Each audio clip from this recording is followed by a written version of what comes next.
La santé mentale, ça devrait pas être quelque chose qui est gagné, ça devrait être quelque chose qui est acquis et qu'on a dès qu'on rentre comme infirmière dans l'hôpital.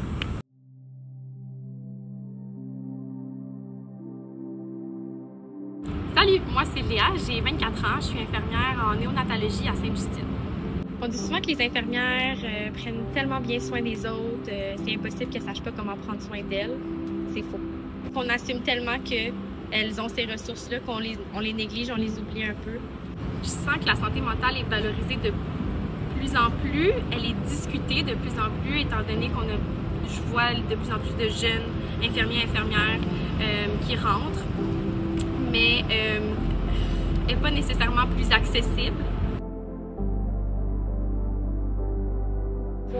À vivre et accompagner des parents à travers un premier deuil. C'est éprouvant mentalement, c'est drainant. C'est étrange comme expérience. Tu es témoin de quelque chose qui ne devrait pas nécessairement arriver. Une fine ligne entre avoir ta barrière professionnelle puis faire preuve d'empathie aussi. Ça c'est quelque chose qui vient me chercher. On va comparer l'infirmière, on va la voir un peu comme quelqu'un en dessous du médecin, c'est très hiérarchique, tandis qu'on fait un travail qui est complètement différent. C'est un travail d'équipe. On est les yeux puis les oreilles de beaucoup d'autres professionnels avec qui on travaille en équipe. Souvent, les nouvelles recrues, quand on rentre, on est jeune, on se fait constamment dire « mais toi, t'es jeune ». C'est beau voir la jeunesse travailler, c'est leur tour de faire des temps supplémentaires, de rester volontairement ou de rester obligatoirement sans chialer.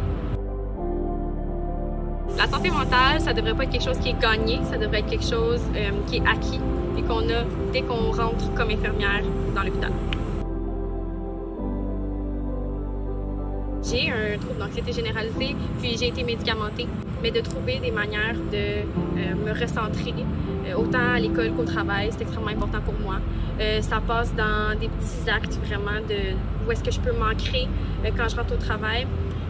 Puis ça m'aide à me rendre de moins en moins anxieuse, de trouver mes repères, que ce soit juste de commencer ma journée de travail en remplissant ma bouteille d'eau, en préparant ma feuille de rapport, mon plan de travail. Il faut apprendre à cohabiter avec l'anxiété ou la santé mentale. Elle ne devrait pas être taboue. De vraiment faire une coupure. Quand j'arrive chez moi, on est ailleurs, puis j'enlève mon petit masque d'infirmière, puis je deviens Léa.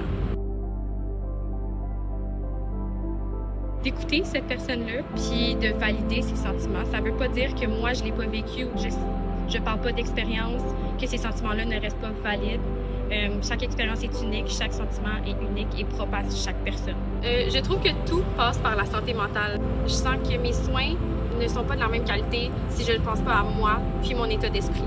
Si elle est négligée, si elle est oubliée ou répressée, je sens que ça va juste me nuire puis ça va s'accumuler. Si j'avais un conseil à donner à une infirmière qui rentre demain sur le terrain, ce serait reste passionné, mais laisse le travail au travail puis prends soin de toi. La santé mentale, c'est délicat, c'est la douceur.